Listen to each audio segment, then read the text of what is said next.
Konnichiwa, welcome to anime vines. Akame का kill के 5वें एपिसोड में हम तात्सुमी को घास के एक मैदान में देखते हैं। सायो और येसु भी वहां होते हैं। वो तात्सुमी से कहते हैं कि उनके जाने का वक्त हो गया है, हम इस तरफ जा रहे हैं और तुम वापस चले जाओ।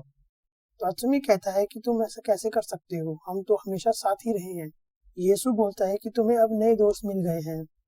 सायो उसको चिढ़ाती है कि हम तुम्हारी देखभाल हमेशा तो नहीं कर सकते ना, अपना ध्यान रखना, अगर पुनर्जन्म होता है तो हम फिर मिलेंगे। तात्सुमी उन्हें रोकने को कहता है कि मुझे अकेला छोड़कर मत जाओ, लेकिन वो चले जाते हैं और तात्सुमी नींद से जाग जाता है और कहता है कि कितना भयानक सपना था। तभी हम देखते हैं कि शेल तात्सुमी के बिस्तर के किनारे सो रही होती है। तात्सुमी बोलता है कि ये यहाँ क्या कर रही है। शेल नींद में बोलती है कि आज तात्सुमी तुम मेरे अंडर ट्रेनिंग करोगे, और तभी वो नींद से जाग जाती है और तात्सुमी को गुड मॉर्निंग बोलती है। सीन चेंज होता है, हम बोलॉक, नजंडा और लियोने को खाने के टेबल पर देखते हैं। वो नजंडा से पूछते हैं कि क्या शेल को तात्सुमी का इंचार्ज बनाना ठीक है। नजंडा बोलती है, हाँ बिल्कुल ठीक है, मुझे पक्का यकीन है कि शेल को वो पसंद आएगा। बुलोक पूछता है कि तुम्हें ऐसा क्यों लगता है। वो बताती है कि तात्सुमी बड़ी उम्र की औरतों में काफी लोकप्रिय है। तभी लियोने बोलती है, बिल्कुल सही, मैंने उसकी अगली ट्रेनर बनने के लिए अपना नाम दिया है। नजंडा बोलती है, देखा, वो एक नेचुरल टैलेंट है। बुलोक चिल्लाकर बोलता है कि धत तेरी की, ये क्या बकवास है। नजंडा एक लेम जोक सुनाती है कि तुम ये कह सकते हो कि वो एक लेडी किलर है क्योंकि वो एक असैसिन है। ये सुनकर बुलोक और लियोने उसे अजीब तरीके से घूरते हैं और तभी वहां अकामे आ जाती है और बोलती है कि मैं सोच रही थी कि लंच में बीफ बॉल बनाऊं। बुलोक कुछ और बोलने वाला होता है कि नजंडा और लियोने ठीक है बोल देती हैं। अकामे बोलती है कि उसके साथ फ्राइड चिकन भी बनाती हूँ। बुलोक फिर कुछ बोलने वाला होता है लेकिन उसको टोक दिया जाता है। सीन चेंज होता है, तात्सुमी एक नदी में आर्मर पहने ट्रेनिंग कर रहा होता है। शेल भी वहां होती है। वो उससे बोलती है, बधाई हो, तुमने आर्मर में तैरना सीख लिया है। तात्सुमी बोलता है कि ये कितना भारी है और मुश्किल भी। शेल उसे बताती है कि ये एक रिक्वायरमेंट है। वो उसे ये भी बताती है कि वो और कुछ नहीं करती, बस नए लोगों को ट्रेनिंग देती है। तात्सुमी पूछता है कि तुम और कुछ क्यों नहीं करती। वो बताती है कि मैंने खाना बनाने की कोशिश की लेकिन जला दिया, जिससे अकामे नाराज हो गई। और जब मैंने सफाई करने की कोशिश की तो बुलेट को बहुत परेशानी हुई और लियोने को बहुत हंसी आई जब मैंने नमक की जगह चीनी खरीद ली। मैंने कपड़े धोने की भी कोशिश की लेकिन कपड़ों के साथ माइन को भी धो दिया। ये सुनकर तात्सुमी बहुत खुश होता है। तात्सुमी पूछता है कि जब मैं टीम से मिला तो तुम वहां नहीं थी। शेल बोलती है कि शायद इसका कोई कारण हो सकता है लेकिन उसे याद नहीं। फिर वो उससे माफी मांगती है और अपना चश्मा गिरा देती है। तात्सुमी शेल से पूछता है कि तुम इस काम से कैसे जुड़ी। फिर शेल उसे अपनी कहानी बताती है कि वो इंपीरियल कैपिटल के पुराने हिस्से में पली बड़ी है। वो कभी भी कुछ भी सही नहीं कर पाई जिसमें उसे गर्व हो। लोग हमेशा मेरे बारे में कड़वी बातें करते थे, लेकिन एक दिन मुझे एक दोस्त मिली जो मुझ पर बहुत मेहरबान थी। चाहे कुछ भी हो जाए, मैं कितनी भी खराब हूँ, उसने कभी मेरा मजाक नहीं उड़ाया। मैंने उसके साथ जो समय बिताए वो मेरी जिंदगी के सबसे खुशनुमा पल थे, लेकिन ये लंबे समय तक नहीं चला। एक दिन मैं हमेशा की तरह उसके घर पर थी, तभी एक आदमी दरवाजे पे आया। वो उसका एक्स बॉयफ्रेंड था। वो बहुत गुस्से में था और चिल्ला रहा था, चीजें तोड़ रहा था। फिर उसने मेरे दोस्त को मारने की कोशिश की। शायद वो नशे में था। मेरा पहला थॉट ये था कि मुझे मेरे दोस्त को बचाना है और मैंने उसे मार दिया, लेकिन मैं आश्चर्यजनक रूप से शांत थी और मुझे विश्वास नहीं हुआ कि वो इतनी जल्दी मर गया। मेरी दोस्त इतनी डरी हुई थी कि वो कांप रही थी। उसके बाद मैंने अपनी दोस्त को फिर कभी नहीं देखा, लेकिन फिर कुछ दिनों बाद उस आदमी के दोस्त मुझसे बदला लेने के लिए आए और बताया कि उन्होंने मेरे माँ बाप को मार दिया है और अब मेरी बारी है। ये सब सुनने के बावजूद भी मैं बहुत शांत थी। मैंने उन सबको एक एक करके मार दिया। वो क्षण था जहां मुझे एहसास हुआ कि मुझे क्या करना है। मुझे एहसास हुआ कि अगर मैं ऐसे लोगों को मार दूं तो मैं इस दुनिया को एक अच्छी जगह बना सकती हूँ। मैं पहले एक अकेली असैसिन थी जब रेवोल्यूशनरी आर्मी ने मुझे ढूंढा। यह सुनकर तात्सुमी बोलता है कि शायद हर किसी का एक मोटा अतीत है जो उन्हें अपने साथ लेकर चलना है। फिर वो पूछता है कि क्या तुम्हें लगता है कि वो भी ये कर पाएगा। शेल जवाब देती है कि तुम ठीक ही करोगे और मुस्कुराती है और कहती है कि मेरे विपरीत तुम एक बहुत ही अच्छे कुक हो। तभी वहाँ बुलाट आ जाता है और अपनी बॉडी दिखाकर कहता है कि तुम बहुत अच्छा कर रहे हो तात्सुमी। आगे हम देखते हैं कि नाजिंडा तात्सुमी को जेनको का इंपीरियल आर्म ट्राई करने की वो कहती है। वो बोलता है ठीक है। वो लोग उसे सावधान रहने के लिए बोलता है कि ये चीजें दिमाग पर बहुत ज्यादा जोर डालती हैं। तात्सुमी उसे अपने माथे पर लगाता है।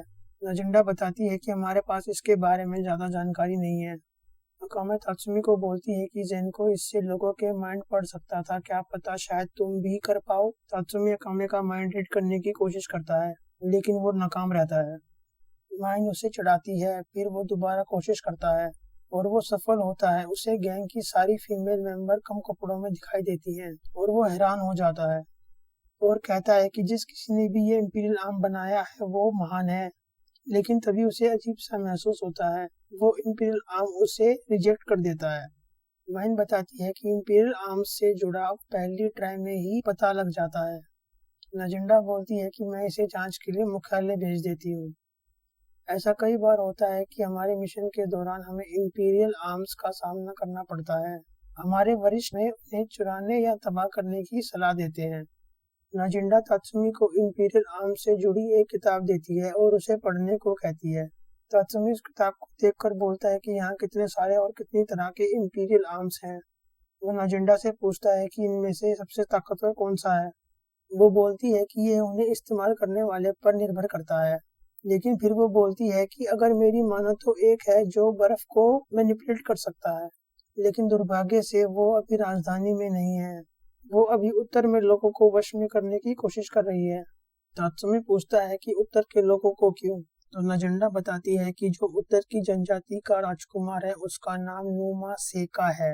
वो एक महान नायक है जो कि एक भाले से लड़ता है और आज तक कोई भी लड़ाई नहीं हारा है और उसके लोगों का उस पर बड़ा गहरा विश्वास है, इसलिए वो राजधानी के लिए बहुत बड़ा खतरा है। उसने उत्तरी किले की राजधानी को हथिया लिया और उसे अपनी जबरदस्त सेना के लिए आधार बनाया। तब से उसकी सेना ने अधिक से अधिक आक्रमण करना शुरू कर दिया। एम्पायर ने उससे लड़ने के लिए एक विशेष टुकड़ी का गठन किया है। ये सुनकर तात्सुमी कहता है कि मुझे नहीं लगता कि हमें इस बारे में कोई चिंता करने की जरूरत है। उन्हें भी उत्तरी जनजाति की सेना को रोकने में 1 साल लग जाएगा। नजिंडा जवाब देती है कि हम बस आशा कर सकते हैं। तात्सुमी हंसकर कहता है कि चलो इनमें से अधिक चीजें प्राप्त करते हैं जो हम कर सकते हैं। लियोने बोलती है कि क्या बात है, आज तुम बड़े अच्छे मूड में हो तात्सुमी। तात्सुमी बोलता है कि बाहर कितने सारे इंपीरियल आर्म्स मौजूद हैं जिनके बारे में हम नहीं जानते। मेरे को इससे एक बहुत ही अच्छा विचार आया है। मेरा मतलब है कि ये चीजें कितना कुछ कर सकती हैं। तो क्या हो अगर कोई ऐसा इंपीरियल आर्म्स हो जो कि मरे हुए लोगों को वापस जिंदा कर सके। अगर ऐसा हो तो मैं सायु और यीशु को वापस ला सकता हूँ। हमें बस इतना करना है कि खोजते रहना है। तभी बुलाट तात्सुमी को समझाता है कि ऐसा कोई इंपीरियल आर्म्स नहीं है जो मुर्दों को वापस ला सके। हमें जीवन बस एक ही बार मिलता है। तात्सुमी गुस्से में बोलता है कि नहीं, तुम्हें ये निश्चित रूप से नहीं पता। हमें बस उन्हें खोजना होगा। तभी अकामे बीच में उसे टोक देती है और बोलती है कि फिर पहले सम्राट के बारे में क्या, वो ऐसा कर सकता तो वो अभी भी जिंदा होता। बुलाट बोलता है कि उसने ये देख लिया होगा, इसलिए उसने सबसे पहले इंपीरियल आर्म्स बनवाए। तात्सुमी को ये सुनकर धक्का सा लगता है। अकामे तात्सुमी को ये भूलने के लिए कहती है, अगर तुम इस कमजोरी को नहीं छोड़ते हो तो दुश्मनों को इसके बारे में पता चल जाएगा और ये तुम्हारी मौत का कारण बन सकती है। नेक्स्ट सीन में हम देखते हैं कि रात हो चुकी होती है। तात्सुमी अपने दोस्तों की ग्रेव के पास बैठा होता है और वहाँ शेल आ जाती है। वो तात्सुमी के बारे में बहुत उदास महसूस कर रही होती है। वो तात्सुमी से वापस चलने के लिए कहती है। तात्सुमी बोलता है कि मैं कितना खुश था जब मैंने ये सोचा कि मेरे दोस्त वापस आ सकते हैं। मुझे पता था कि मैं पागल था, लेकिन मुझे लगा कि कुछ बदलाव हो सकता है। वो रोने लगता है और कहता है, मैं उन्हें अब फिर कभी नहीं देख पाऊंगा। मुझे लगा मैंने ये स्वीकार कर लिया है। तभी शेल आकर उसे अपनी गोद में ले लेती है और कहती है कि मैं वादा करती हूँ कि मैं इस बारे में किसी को नहीं बताऊंगी, इसलिए रो जितना रो सकते हो। तात्सुमी पूछता है कि क्या तुम्हारा मेरे लिए इतना अच्छा होना ठीक है। शेल बोलती है कि ये ठीक है, मुझे इसमें कोई समस्या नहीं दिख रही है। फिर तात्सुमी शेल को शुक्रिया बोलता है, लेकिन शेल तात्सुमी को मनी मन धन्यवाद बोलती है और कहती है कि तुम्हारी वजह से मुझे अपने आप को उपयोगी बनाने का एक और मौका मिल गया। अगले सीन में हम कई सारे लोगों की लाश देखते हैं। फिर हम देखते हैं कि एक आदमी किसी औरत के जूते चाट रहा होता है। उस औरत ने उसे जंजीरों से बांध रखा होता है। वो उत्तरी जनजाति का राजकुमार होता है। तभी वहाँ खड़े लोगों में से आवाज आती है कि तुमने उत्तरी जनजाति को कितनी जल्दी जीत लिया, और बड़े ही प्रभावशाली ढंग से। वो उस औरत को जनरल एस्डेथ कहकर बुलाता है। ये वही होती है जिसके बारे में नाजेंडा ने तात्सुमी को बताया था। फिर एस्डेथ राजकुमार को निराशाजनक बोलकर मार देती है और कहती है कि क्या मुझे कभी ऐसा शत्रु मिलेगा जो मेरी भूख मिटा सके। सीन चेंज होता है। हम देखते हैं कि तात्सुमी और लियोने कैपिटल के एक हिस्से में घूम रहे होते हैं। तात्सुमी बोलता है कि इस जगह को देखो, यहाँ कितना कुछ हो रहा है। वहाँ सब लोग लियोने को जानते हैं। तात्सुमी बोलता है कि तुम तो यहाँ बहुत लोकप्रिय हो लियोने। लियोने बताती है कि ये वही जगह है जहाँ वो पली बड़ी है। मुझे लगता है कि ये अजीब है, लेकिन वो अपने मसाज के लिए यहाँ बहुत फेमस थी। तभी हम देखते हैं कि सामने से कुछ लोग भागे आ रहे होते हैं और लियोने उन्हें देखकर भाग जाती है। सीन फिर चेंज होता है। हम इंपीरियल पैलेस देखते हैं, जहाँ एक सिपाही सबको बताता है कि उनके कुछ लोगों ने रेवोल्यूशनरी आर्मी ज्वाइन कर ली है। एम्परर उन्हें रेबेलियन से निपटने का हुक्म देता है। मिनिस्टर ऑनेस्ट भी वहाँ होता है। वो बताता है कि हमारा वर्तमान मुद्दा विरोधी नहीं बल्कि दुष्ट हत्यारे नाइट्रेड हैं। उन्होंने ही कैप्टन ओगर को मारा और मेरे प्यारे रिश्तेदार इयोका को भी। उन्होंने ही हेडहंटर जेनको को मारा है और उसका इंपीरियल आर्म भी ले लिया है। वो नाइट्रेड से इतना परेशान है कि वो जनरल एस्टेथ को वापस बुलाने का फैसला लेता है। लेकिन तभी वहाँ खड़ा एक आदमी बोलता है कि मुझे माफ करना, लेकिन जनरल बूडो तो पहले से ही यहाँ है। मिनिस्टर बोलता है कि मुझे लगता है कि जनरल बूडो के पास डाकुओं के एक समूह का शिकार करने से ज्यादा जरूरी कई चीजें होंगी। तभी एम्परर बोलता है कि जनरल एस्टेथ की उपलब्धियां जनरल बूडो के समान हैं, हम उस पर विश्वास कर सकते हैं। मिनिस्टर बताता है कि उसने 4 लाख लोग जिंदा दफन कर दिए थे। मैं नहीं चाहता कि वो उन्हें पकड़े। मैं चाहता हूँ कि वो उनका शिकार करे और जितना हो सके उतना को मार डाले। फिर हम तात्सुमी को देखते हैं। वो लियोने को ढूंढ रहा होता है और घबरा जाता है, लेकिन तभी हम देखते हैं कि वहाँ एक लड़की आ जाती है। वो तात्सुमी से पूछती है कि क्या तुम्हें कोई मदद चाहिए। उसके साथ एक कुत्ते जैसा दिखने वाला जानवर भी होता है। तात्सुमी उससे उस कुत्ते के बारे में पूछता है। वो लड़की बताती है कि ये मेरा इंपीरियल आर्म्स है और इसका नाम हेकाटोन खैरिस है, लेकिन मैं इसे प्यार से कोरो बुलाती हूँ। घबराओ मत, ये बस बुरे लोगों को काटता है। तात्सुमी उसे देखकर सोचता है कि ये तो बुक में था। वो लड़की बोलती है कि मैं तुम्हारा रास्ते ढूंढने में मदद करूंगी, चलो मेरे साथ। वो तात्सुमी का हाथ पकड़ लेती है। ये देखकर उसका इंपीरियल आर्म चिढ़ जाता है। वो लड़की बताती है कि मैं एक लौती गार्ड हूँ जिसके पास इंपीरियल आर्म्स है। फिर वो तात्सुमी को वापस उसी जगह ले आती है और वहां से चली जाती है। तात्सुमी सोचता है कि ये गार्ड जिसके पास इंपीरियल आर्म्स है ये खतरनाक हो सकता है, मुझे बॉस को बताना चाहिए। फिर हम उस लड़की को देखते हैं जो दौड़ते हुए नाइट्रेट के बारे में सोच रही होती है। वो उन्हें पकड़ना चाहती है क्योंकि उन्होंने कैप्टन ओगर को मारा होता है। और ये चैप्टर यहीं खत्म हो जाता है। मिलता हूँ आपसे नेक्स्ट एपिसोड में। माता शिते आय माशो।